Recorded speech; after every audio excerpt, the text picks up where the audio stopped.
I think what's missing is that there's a perception that going online and doing everything digitally is easier and a more proven path to success. Marketers communicate in certainty. But if you think about like how, I mean, digital marketing's been around for a long time, but like you said, COVID was a pivot point where you saw a lot of people like give up on the idea of being an in-person coach and they're going to go online. That certainty that those marketers like sold them on, I think has made them a little, it's an illusion.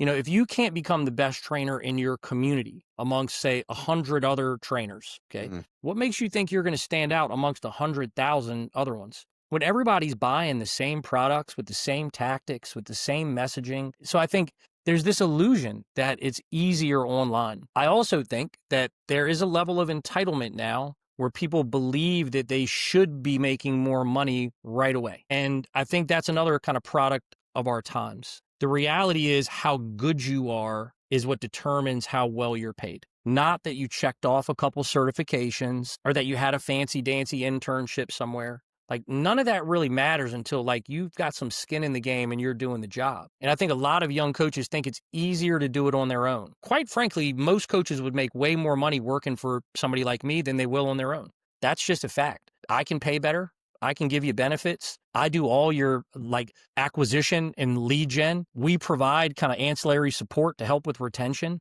Like, and you get paid time off. Like, so it's like, but that message I think is overshadowed by all the talk of like being an entrepreneur, ownership, which listen, I'm a huge fan of that.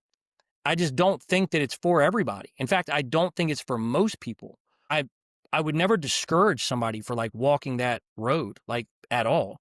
But the reality is it's a lonely road. It's not for everybody. And you spend, you're 20, so from 20 to 26, right? When everybody tells you YOLO, and you're out here trying to build your own thing and you never get anywhere, that's 6 years missed of you being able to be mentored by somebody who could really help collapse time and put you in a much better position. So I think the online world is here to stay, but I think it's an illusion that it's easier and you're more likely to be successful and that ownership and entrepreneurship is the path for everybody because it's just not.